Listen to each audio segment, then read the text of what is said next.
বিয়ে কি আগে থেকে ফিক্সড থাকে নাকি পুরোটাই আমাদের পছন্দ আর পরিস্থিতি?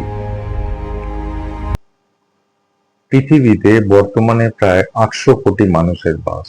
এই বিশাল জনসংখ্যার গোলকধাঁধায় আপনি কার প্রেমে পড়বেন, কার সাথে আপনার ছাড়াত এক হবে এবং কার সাথে আপনি জীবনের বাকিটা পথ কাটাবেন, সেটা কি সত্যি আগে থেকে কোনো মহাজাগতিক ডায়েরিতে লেখা আছে? আমরা প্রায়ই একটা কথা শুনি, বিয়ে নাকি স্বর্গে ঠিক হয়।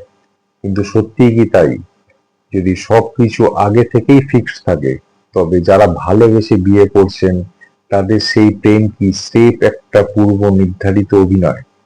আর যদি ফিক্সড নাই থাকে, তবে পৃথিবীর দুই প্রান্তে জন্ম নেওয়া সম্পূর্ণ আলাদা ব্যাকগ্রাউন্ডের দুটি মানুষ হুট করে কোনো এক মোড়ে এসে কিভাবে একে অপরের জীবনসঙ্গী হয়ে যায়?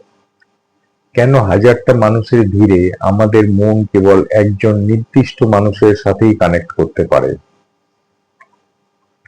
আজকের এই ভিডিওতে আমরা কোনো রূপকথা বা রোমান্টিক সিনেমার গল্প নয়, বরং বৈদিক জ্যোতিষ এবং কার্মিক অ্যাকাউন্টের লজিক দিয়ে বুঝবো যে আপনার বিয়ে কার সাথে হবে সেটা আগে থেকে কতটা ফিক্সড আর কতটা আপনার নিজের হাতের খেলা। ভিডিওটি শেষ পর্যন্ত দেখুন, কারণ এটি আপনার সম্পর্কের সমীকরণকে দেখার চোখ বদলে দেবে। আমার জন্য যে মানুষটা তৈরি হয়েছে সে এখন পৃথিবীর কোন কোনায় আছে? নমস্কার বন্ধুরা, স্বাগত আপনাকে আমাদের চ্যানেল। বিয়ে নিয়ে আমাদের সবার মনে অনেক ফ্যান্টাসি আর প্রশ্ন থাকে, বিশেষ করে যারা এখনো সিঙ্গেল বা মনের মতো মানুষ খুঁজছেন। তারা প্রায়ই ভাবেন, আমার জন্য যে মানুষটা তৈরি হয়েছে সে এখন পৃথিবীর কোন কোনায় আছে। আবার যারা ডিভোর্স বা ব্রেকআপের মধ্যে দিয়ে গেছেন, তারা ভাবেন, তাহলে কি ওই ভুল মানুষটার সাথে বিয়ে হওয়াটাও আমার ভাগ্যে লেখা ছিল?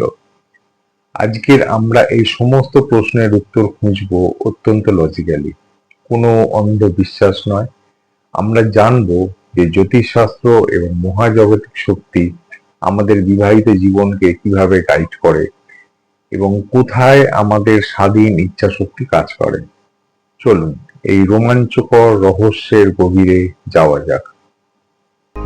সেই নির্দিষ্ট মানুষটাই ঠিক সময়ে আমার জীবনে এসে হাজির হয় কিভাবে? জন্মকুণ্ডলীর সপ্তম ভাব এবং ম্যাচমেকিং এর মহাজাগতিক কোড কি?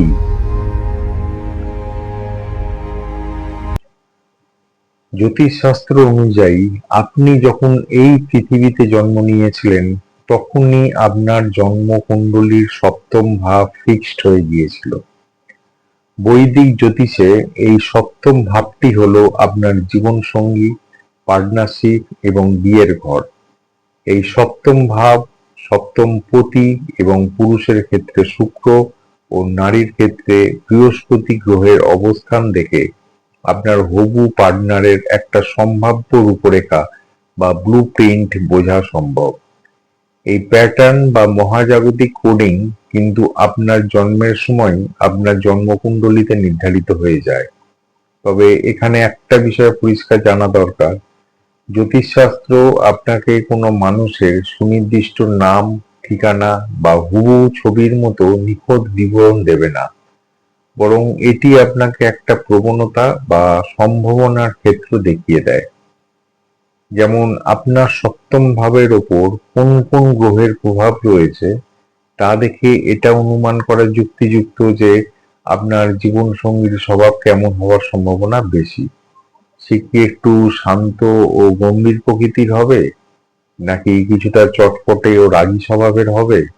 ঠিক একইভাবে গ্রহের অবস্থান দেখে এটা বোঝা যায় যে আপনার পার্টনারের আপনার চেনা জানার পরিমণ্ডলের মধ্যে থেকে আসার সম্ভাবনা, নাকি দূর কোনো দেশ বা ভিন্ন সংস্কৃতির মানুষ হওয়ার সম্ভাবনা বেশি। এমনকি পেশার ক্ষেত্রেও গ্রহের শক্তি আমাদের সরাসরি এটা বলে না যে সে সফটওয়্যার ইঞ্জিনিয়ার হবে নাকি ব্যাংক ম্যানেজার হবে, বরং এটি নির্দেশ করে যে সে কেমন ধরনের ক্ষেত্রে যুক্ত থাকতে পারে। যেমন মঙ্গল বা রবির প্রভাব থাকলে সে প্রশাসন, ডিফেন্স বা লিডারশিপের কোনো ক্ষেত্রে থাকতে পারে। বুধ বা শুক্রের প্রভাব থাকলে সে ব্যবসা, ক্রিয়েটিভ ফিল্ড বা ফিন্যান্সের সঙ্গে যুক্ত হতে পারে। অর্থাৎ আপনি ঠিক কেমন ধরনের এনার্জি বা প্রোফাইলের মানুষের সাথে বিয়ের পিঁড়িতে বসতে চলেছেন এবং আপনার পার্টনার ঠিক কোন পরিস্থিতি বা ব্যাকগ্রাউন্ড থেকে আসতে পারে তার একটা সুনির্দিষ্ট মহাজাগতিক রূপরেখা মহাবিশ্ব আপনার জন্মলগ্নেই ইশারা করে রেখে দিয়েছেন। কার্মিক ঋণ এবং ঋণানুবন্ধন। এবার একটি বড় প্রশ্ন আসে, সঙ্গী প্রোফাইল বা ধরন না হয় গ্রহ ঠিক করলো, কিন্তু সেই নির্দিষ্ট মানুষটাই ঠিক সময়ে আমার জীবনে এসে হাজির হয় কিভাবে? সনাতন দর্শনে এর উত্তর হলো ঋণানুবন্ধন। ঋণানুবন্ধন মানে হলো পূর্বজন্মের লেনদেনের হিসাব বা কার্মিক ঋণ। বৈদিক ফিলোসফি বলে বিয়ে স্রেফ একটা সামাজিক চুক্তি বা শারীরিক সম্পর্ক নয়, এটি হলো দুটি আত্মার পূর্বজন্মের বকেয়া হিসাব মেটানোর একটা প্ল্যাটফর্ম। আপনার পূর্বজন্মে যার সাথে কোনো গভীর আবেগ, ভালোবাসা, তীব্র ঘৃণা কিংবা কোনো বড় দেনা পাওনার হিসাব বাকি রয়ে গিয়েছিল, মহাবিশ্বের নিয়মে এই জন্মে সেই আত্মাটি আপনার পার্টনার হিসাবে ফিরে আসতে বাধ্য হয়। একে বলা হয় ম্যাগনেটিক কার্মিক পুল।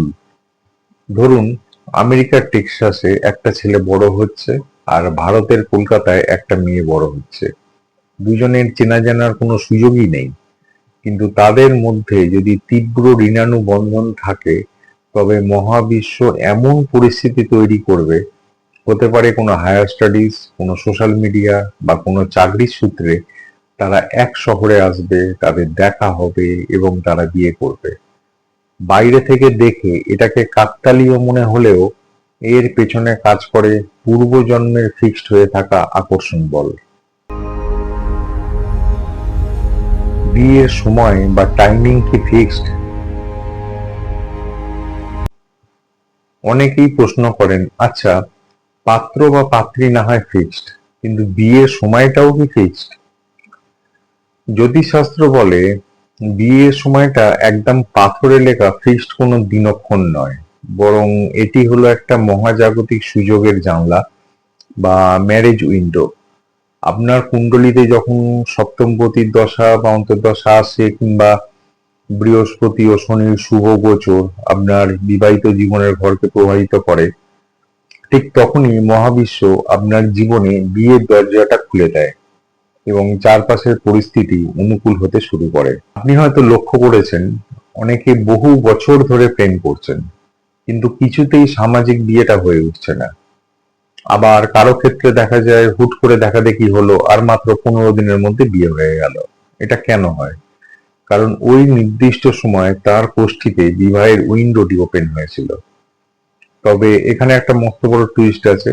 এই উইন্ডো বা যোগ তৈরি হওয়া মানেই কিন্তু এই নয় যে ওপর থেকে কেউ এসে জোর করে আপনার বিয়ে দিয়ে যাবে। জ্যোতিষশাস্ত্রের নিয়ম হলো গ্রহ আপনাকে কেবল সুযোগ দেবে, কিন্তু চেষ্টাটা আপনাকেই করতে হবে।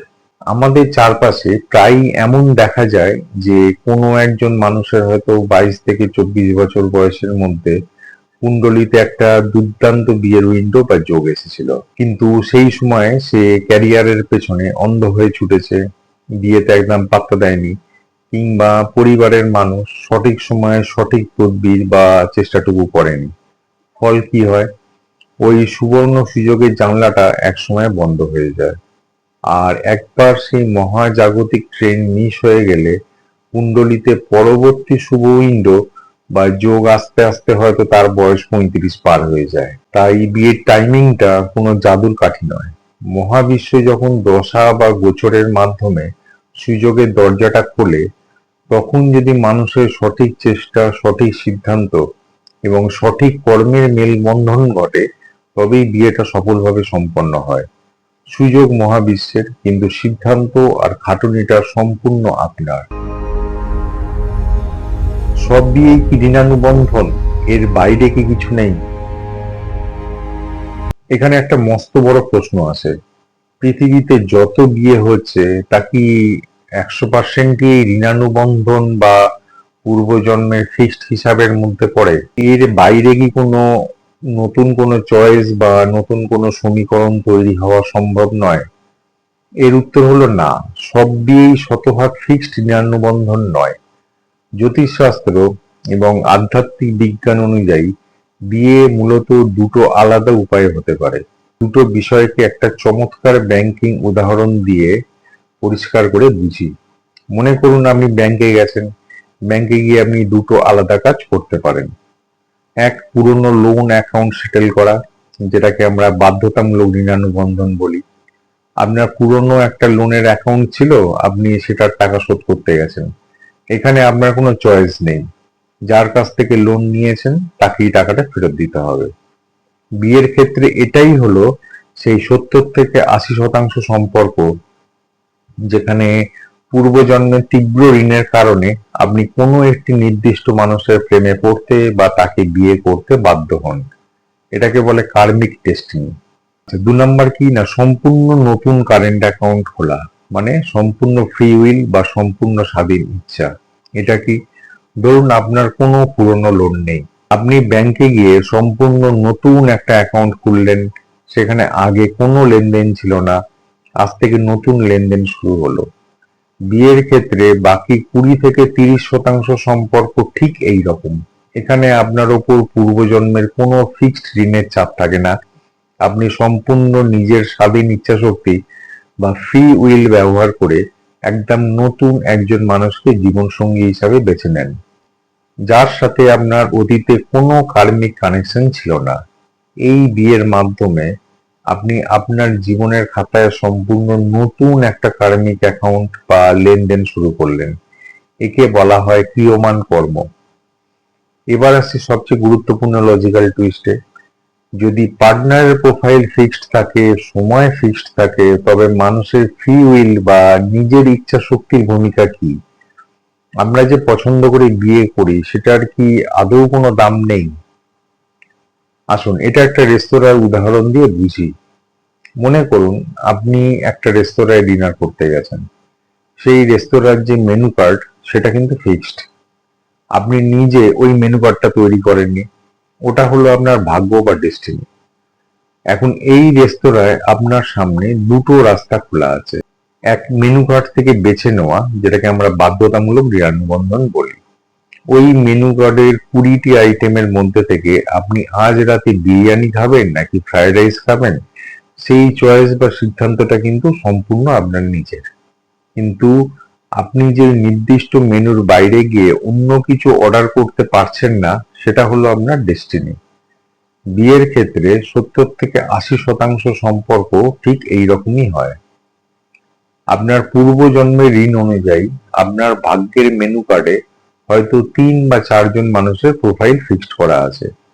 মহাবিশ্ব আপনার সামনে সেই অপশনগুলো এনে দেয়।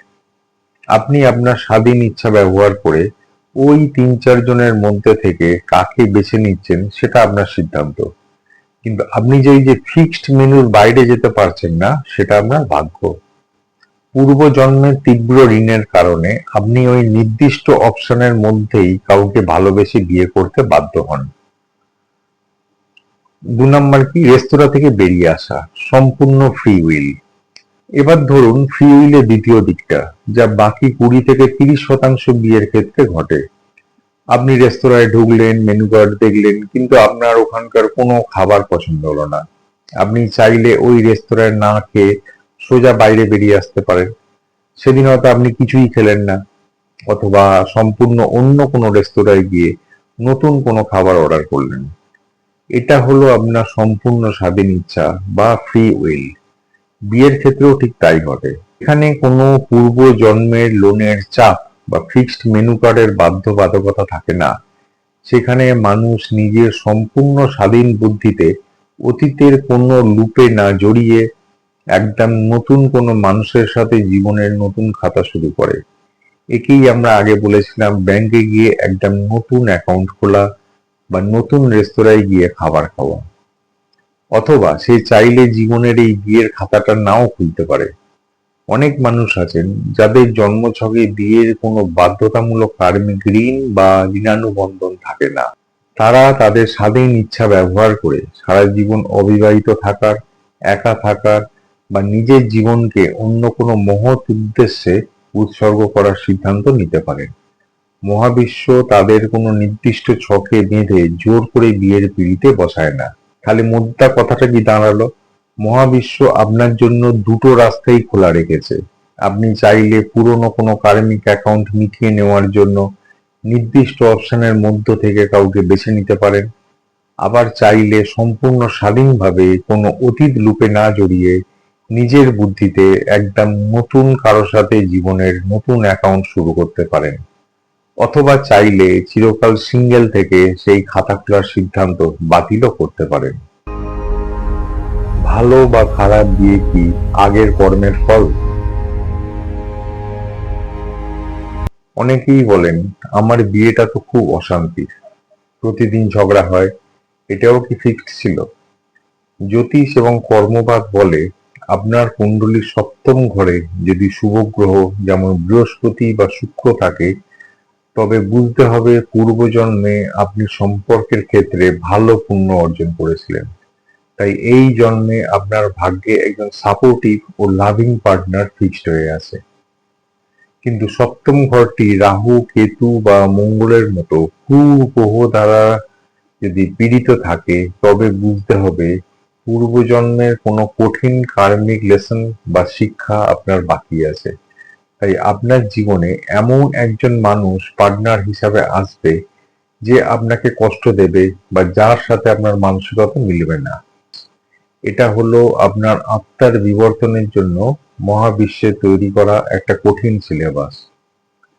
এখন প্রশ্ন হলো, এই সিলেবাসটা পার করার উপায় কি?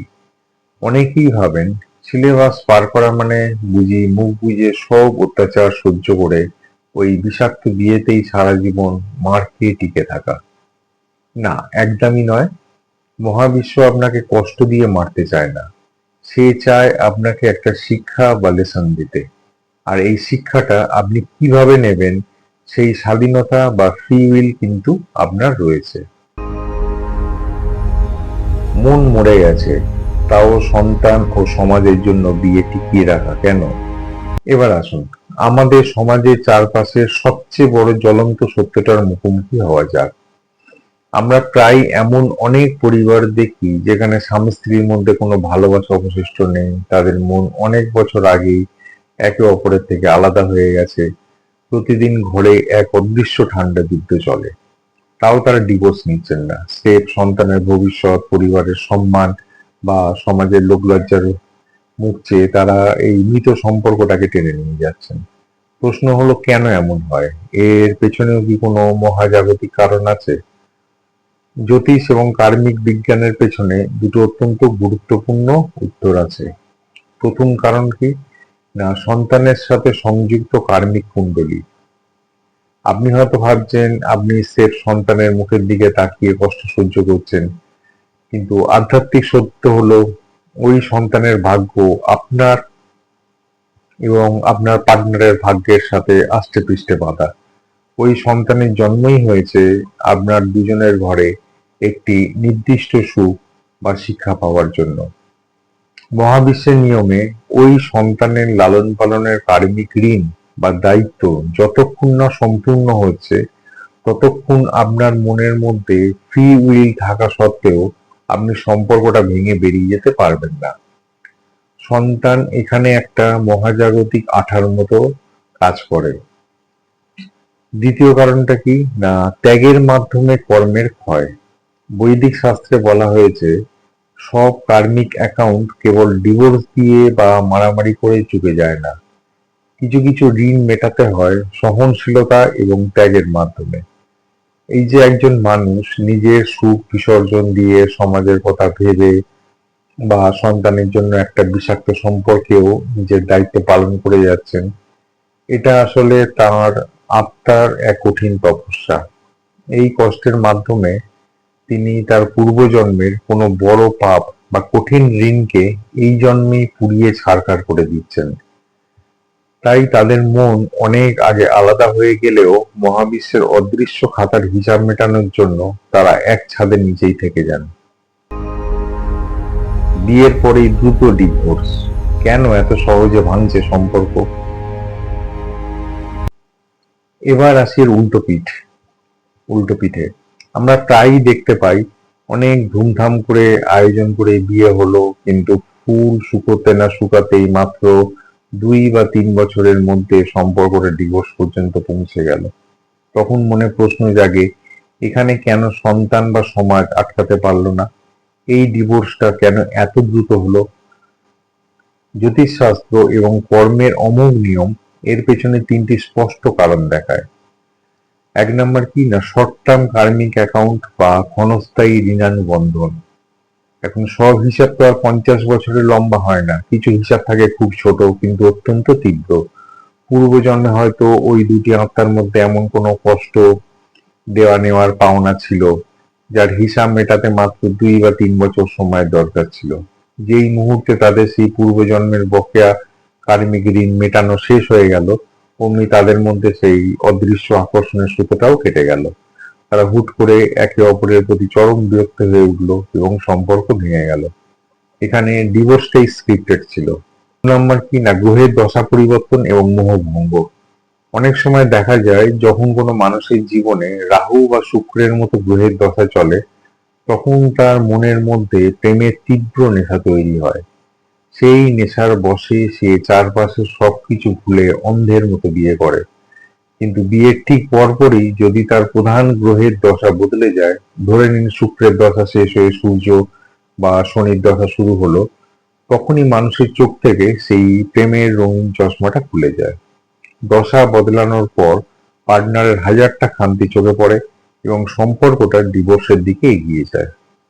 3 নম্বর কি না, ফ্রি উইল বা ইচ্ছা শক্তির অপব্যবহার এবং ধৈর্যের অভাব। আজকের যুগের সবচেয়ে বড় বাস্তবতা হলো কাল বা সময়টা বদলে গেছে। এটা হলো ঘোর কলিযুগ, অর্থাৎ চরম ব্যক্তি স্বাতন্ত্র্যবাদের সময়। আগের দিনে মানুষ ভাগ্য বা সমাজের ওপর ভরসা করে কষ্ট হলেও সন্তান ও সমাজের জন্য সম্পর্কটাকে টিকিয়ে রাখত। কিন্তু এখনকার মানুষের মধ্যে ফ্রি উইল বা অহংকার বা আত্মসচেতনতা খুব বেশি। এখনকার জেনারেশন কোনো রকম স্যাক্রিফাইস বা কষ্ট সহ্য করতে রাজি নয়। কুণ্ডলিতে গ্রহের দশা পরিবর্তনের কারণে যখনই একটু সমস্যা শুরু হয়, মানুষ ধৈর্য ধরে পরিস্থিতি শুধরানোর চেষ্টা না করে রাগের বশে সম্পর্কটা ভেঙে ফেলতে দ্বিধা করে না। অর্থাৎ যে জায়গায় হয়তো একটু মানিয়ে নিলে বা গ্রহের সাময়িক কুপ্রভাব কেটে যেত এবং ডিভোর্স এড়ানো যেত, মানুষ তার অহংকার আর অধৈর্যতা দিয়ে সম্পর্কটা নিজের ফ্রি উইল ব্যবহার করে নিজেই শেষ করে দেয়। ফলে কি সম্পর্ক থেকে জোর করে বেরিয়ে গেলেই পূর্বজন্মের কার্মিক হিসাব চুকে যায়, নাকি সেই হিসাবটা তোলা থাকে? এবার আসছি আজকের আলোচনার সবচেয়ে রহস্যময় প্রশ্নে, যা আপনার জীবন সম্পর্কে ধারণাই বদলে দেবে। আমরা তো জানলাম মানুষ অনেক সময় নিজের ইচ্ছাশক্তি বা ফ্রি উইল ব্যবহার করে কোনো অশান্তির সম্পর্ক বা বিয়ে থেকে ডিভোর্স নিয়ে বেরিয়ে যায়।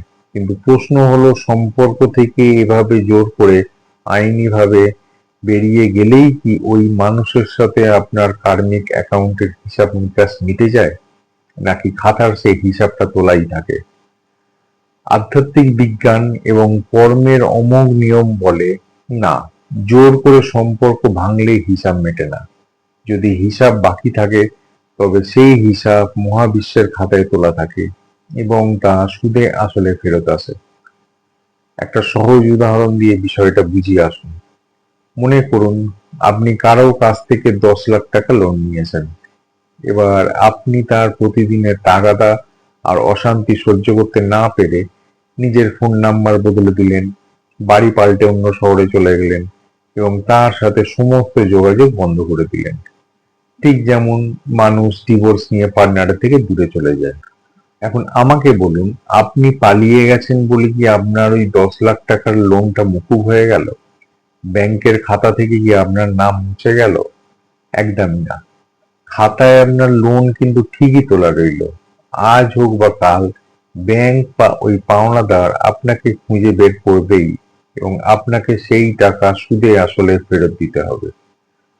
আমাদের জীবনের কার্মিক লোনগুলো ঠিক এই রকম।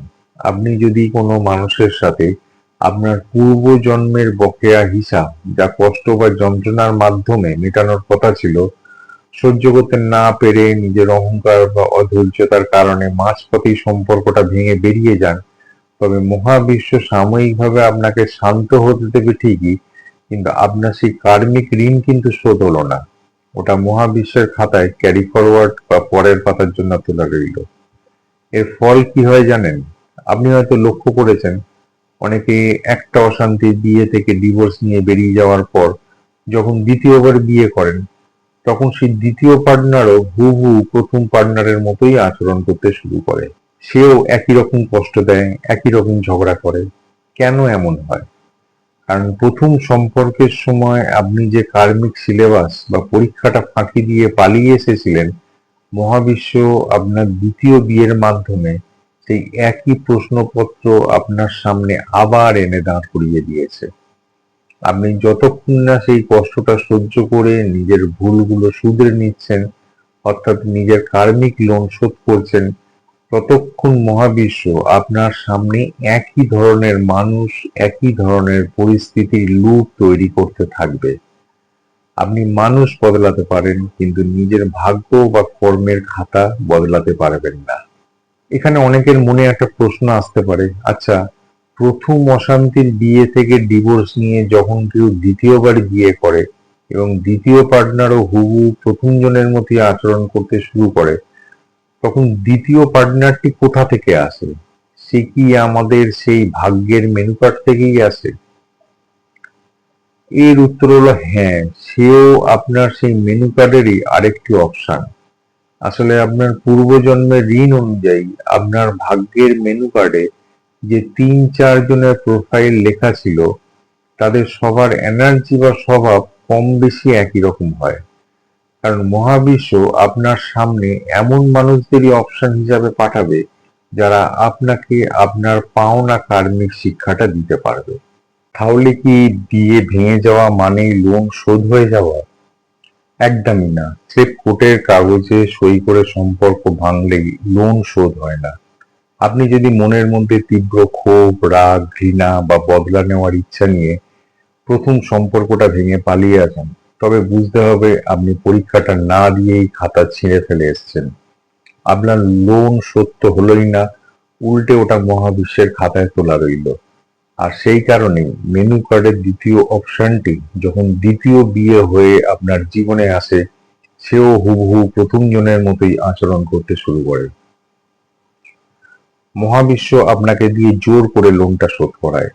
আপনার কার্মিক লোন বা হিসাব তখনই শোধ হবে যখন আপনি ওই অশান্তি বা একাকিত্বের মধ্যে দিয়ে গিয়ে নিজের ভেতরের অহংকার আর জেদকে গলাতে পারবেন। পার্টনারের প্রতি সমস্ত ক্ষোভ ভুলে তাকে মন থেকে ক্ষমা করে মুক্ত করে দিতে পারবেন। আপনি যখন মন থেকে হিসাব চুকিয়ে শান্ত হতে পারবেন, ঠিক তখনই আপনার কার্মিক লোন শোধ হবে এবং মহাবিশ্বে তৈরি করা সেই একই কষ্টের লুপ বা চক্র চিরতরে বন্ধ হয়ে যাবে। এবার একটা প্রশ্ন আসে, আমাদের ভাগ্যের মেনু কার্ডে যেহেতু ৩-৪ জনের নাম বা প্রোফাইল লেখা আছে, তার মানে কি আমাদের এই জন্মে বা পরবর্তী কোনো না কোনো জন্মে ওই ৩-৪ জন মানুষের সবার সাথেই কোনো না কোনো সম্পর্কের লুপে জড়াতে হবে? মহাবিশ্বের খাতা কি এতটাই নিষ্ঠুর? এর উত্তর হলো একেবারেই না। মেনু কার্ডে সবার সাথে সম্পর্কে জড়ানো মোটেও বাধ্যতামূলক নয়। আমাদের সেই রেস্তোরাঁর উদাহরণটা দিয়েই এর পেছনের আসল সায়েন্স বা লজিকটা বুঝতে পারবো। মনে করুন আপনি ভীষণ ক্ষুধার্ত হয়ে রেস্তোরাঁয় গেছেন এবং আপনার তীব্র ক্ষুধা মেটাবার জন্য মেনু কার্ডে 4টি ভারী খাবারের অপশন আছে, যেমন বিরিয়ানি, ফ্রাইড রাইস, নান কোরমা এবং চাউমিন।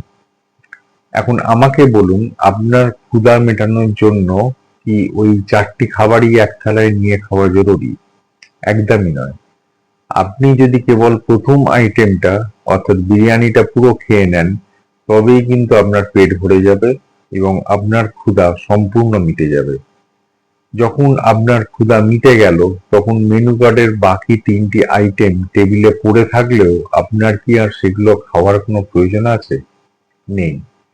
আপনি বিল মিটিয়ে শান্তিতে রেস্তোরাঁ থেকে বেরিয়ে আসতে পারেন। বিয়ের ক্ষেত্রে বা আমাদের জীবনের কার্মিক ঋণের ক্ষেত্রেও ঠিক এই নিয়মটাই খাটে।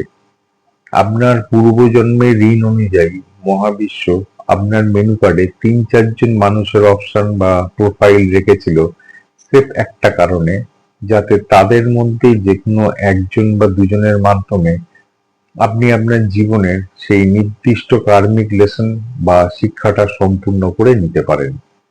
আপনি যদি আপনার প্রথম পার্টনারের সাথেই সম্পর্কের সমস্ত ওঠাপড়ার মধ্যে দিয়ে গিয়ে নিজের অহংকার আর জেদকে গলিয়ে তাকে মন থেকে ক্ষমা করে দিতে পারেন, তবে কিন্তু আপনার সেই কার্মিক ক্ষুধা বা ঋণের হিসাবটা ওখানেই ১০০% শোধ হয়ে গেল।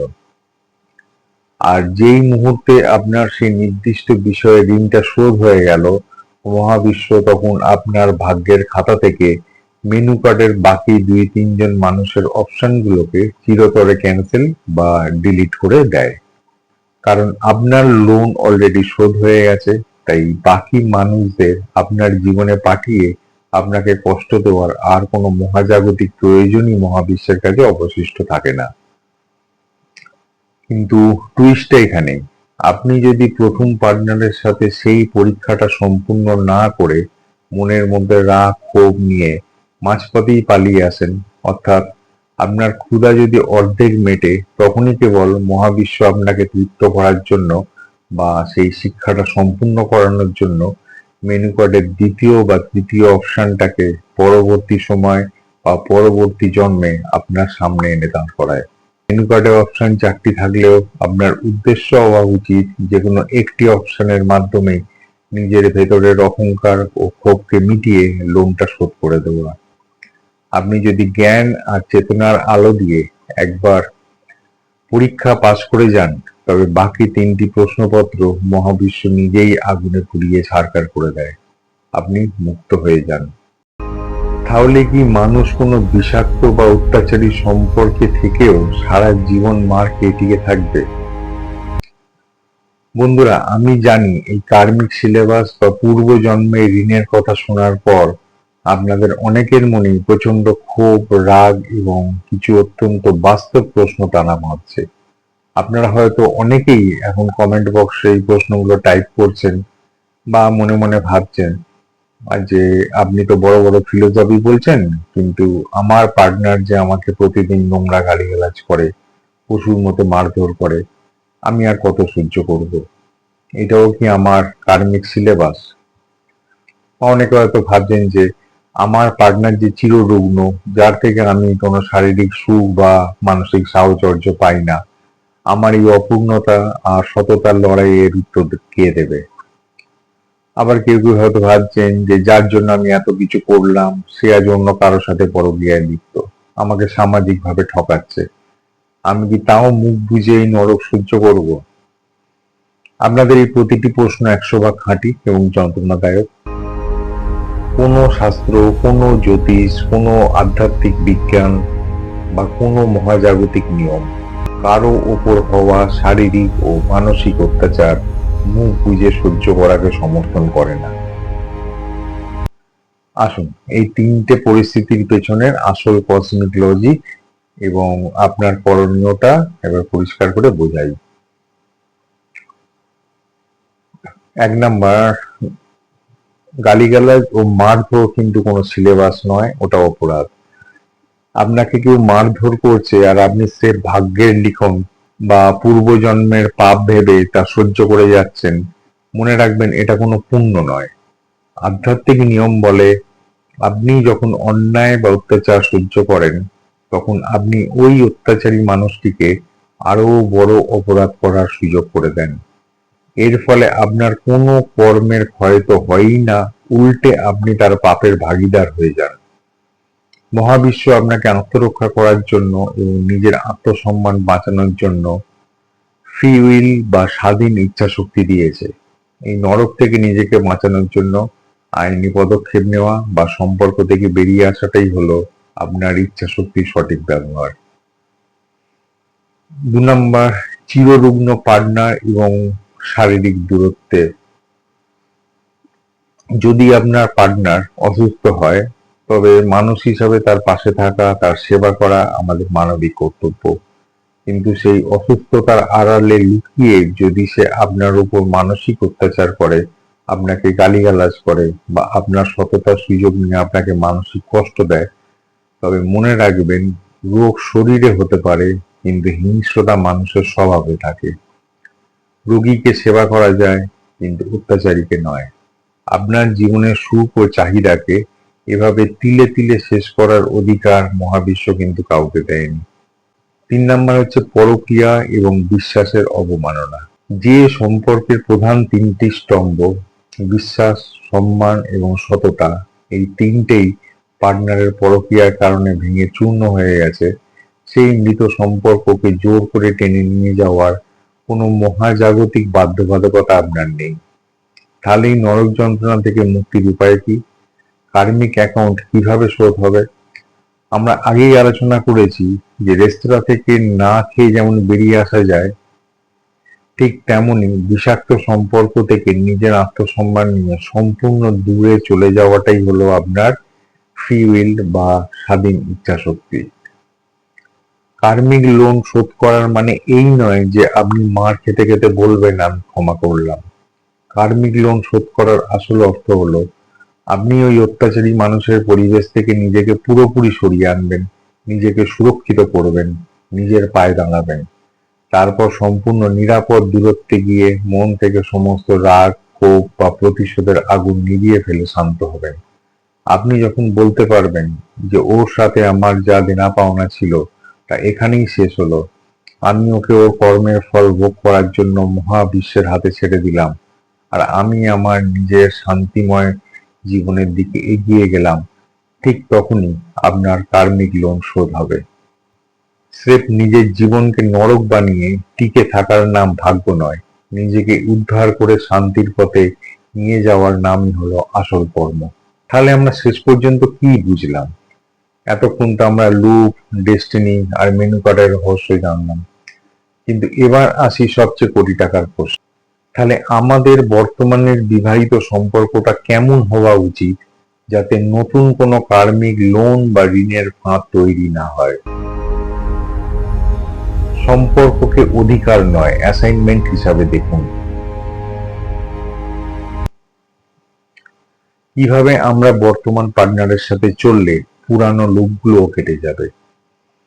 আধ্যাত্মিক বিজ্ঞান এবং কসমিক লজিকের জন্য 5টা অত্যন্ত প্র্যাকটিক্যাল নিয়ম দেখায়, যা মেনে চললে আপনার সম্পর্ক কোনোদিন কার্মিক ফাঁদে আটকাবে না। 1 নাম্বার, সম্পর্ককে অধিকার নয়, অ্যাসাইনমেন্ট হিসাবে দেখুন। নতুন লুপ তৈরি হওয়ার সবচেয়ে বড় কারণ হলো আমরা পার্টনারকে নিজের সম্পত্তি বা অধিকার মনে করি। আমরা ভাবি ও আমার স্বামী বা স্ত্রী, তাই ওকে আমার মনের মতো চলতেই হবে।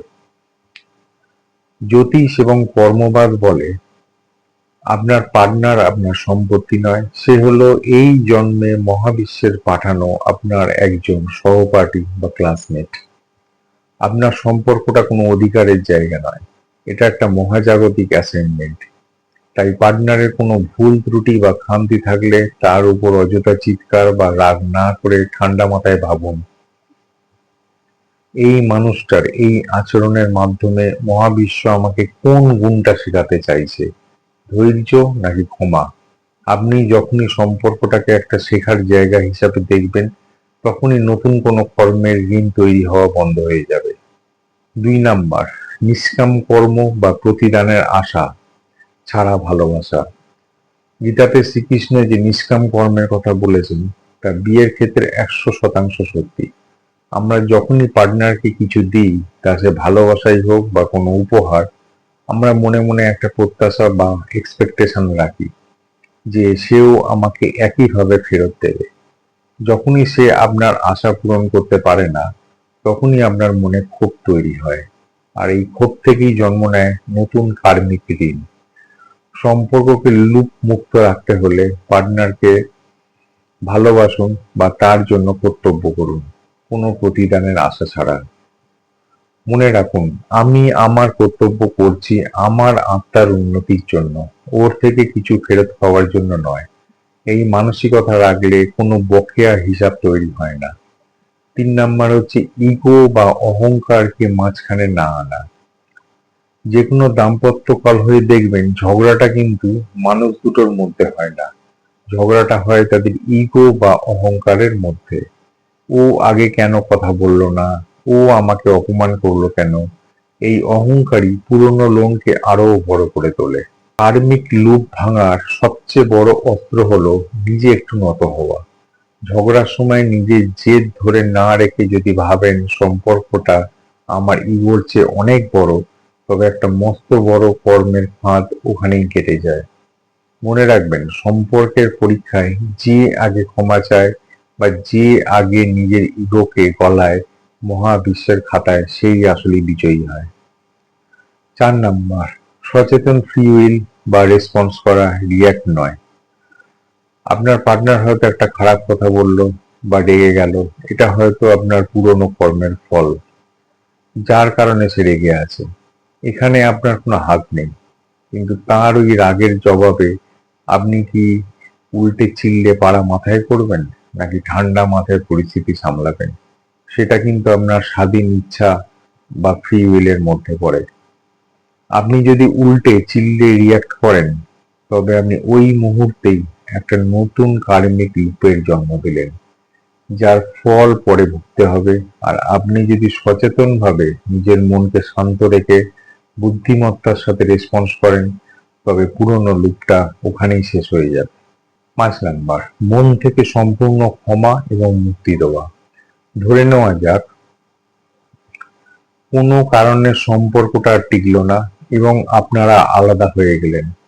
সম্পর্ক থেকে ফিজিক্যালি বা আইনিভাবে বেরিয়ে যাওয়ার চেয়েও কোটি গুণ বেশি জরুরি হলো মানসিকভাবে পার্টনারকে মুক্তি দেওয়া। বিচ্ছেদের পর মন থেকে সমস্ত ক্ষোভ, প্রতিশোধের ইচ্ছা বা দুঃখ ধুয়ে ফেলে বলুন, এই মানুষটার সাথে আমার যা লেনদেন ছিল তা শেষ হয়েছে। আমি ওকে ওর জীবনের জন্য মুক্তি দিলাম, আর আমি আমার নিজের জীবনের দিকে এগিয়ে গেলাম। এই মন থেকে করা ক্ষমার মাধ্যমে আপনি মহাবিশ্বের খাতার সেই নির্দিষ্ট অ্যাকাউন্টটিতে পেট বা হিসাব চুকে গেছে স্ট্যাম্প মেরে দিলেন। এর ফলে ভবিষ্যতে বা পরবর্তী কোনো জন্মে আর কখনোই আপনাকে এই যন্ত্রণার মধ্যে দিয়ে যেতে হবে না। তাই বন্ধুরা, একটা আদর্শ বৈবাহিক সম্পর্ক হলো সেটাই যা আপনাকে কোনো বন্ধনে বাঁধে না, বরং আপনাকে একজন মানুষ হিসাবে এবং একজন আত্মা হিসাবে আরো পরিপক্ক ও মুক্ত করে তোলে। পার্টনারকে সেফ একটা শরীর বা সামাজিক তকমা হিসাবে না দেখে তাকে আপনার আত্মিক উন্নতির চাবিকাঠি হিসাবে দেখুন। তবেই তৈরি হবে একটি লুপ মুক্ত, শান্ত এবং স্বর্গীয় দাম্পত্য জীবন। সবশেষে একটা কথা অত্যন্ত সততার সাথে স্বীকার করা ভালো, আমরা বা এই পৃথিবীর কোনো মানুষই কিন্তু মহাবিশ্বের শতভাগ রহস্য জানি না। আমরাও প্রতিনিয়ত শিখছি। প্রাচীন সব শাস্ত্রের বই পড়ে, আধুনিক বিজ্ঞানের সূত্রগুলো নিয়ে অনুসন্ধান করে এবং আমাদের নিজেদের কিছুটা চারপাশের অভিজ্ঞতা ও অনুমানকে কাজে লাগিয়ে আমরা আপনাদের সামনে এক একটি থিওরি বা তথ্য তুলে ধরি। যেহেতু মানুষের বুদ্ধি সীমাবদ্ধ, তাই আমাদের এই বিশ্লেষণে বা আমার এই বিশ্লেষণে এই থিওরিগুলোর মধ্যেও কোনো ভুল ত্রুটি থাকতেই পারে। আমরা নিজেদের কোনো অভ্রান্ত দাবি করছি না, আর এই কারণেই আমরা আপনাদের চিন্তা ভাবনাকেও সমান গুরুত্ব দিই। ভাগ্য, বিয়ে, ডিভোর্স কিংবা এই কার্মিক অ্যাকাউন্ট নিয়ে আপনার নিজের কোনো ব্যক্তিগত অভিজ্ঞতা বা অন্য কোনো নিজস্ব থিওরি যদি থাকে, তবে নিচে কমেন্ট বক্সে আমাদের অবশ্যই লিখে জানান। আপনাদের মতামত ও যুক্তিগুলো পড়লে আমরাও সমৃদ্ধ হব এবং জীবনকে আরো নতুন দৃষ্টিকোণ থেকে দেখতে শিখব। আজকের এই আলোচনাটা যদি আপনার মনে সামান্যতম দোলা দিয়ে থাকে, তবে ভিডিওটিতে একটি লাইক দিন। আপনার বন্ধু ও পরিচিতদের সাথে এটি শেয়ার করে তাদের ওই কসমিক সায়েন্সের মুখোমুখি দাঁড় করিয়ে দিন। আর জীবন, ভাগ্য ও মহাবিশ্বের এমন সব যুক্তিপূর্ণ ও রোমাঞ্চকর রহস্য নিয়মিত জানতে আমাদের চ্যানেলটি সাবস্ক্রাইব করে পাশের বেল আইকনটি অল করে রাখুন। সবাই ভালো থাকবেন, সচেতন থাকবেন এবং নিজের কর্মকে সুন্দর করে তুলবেন। দেখা হবে আগামী ভিডিওতে। ধন্যবাদ।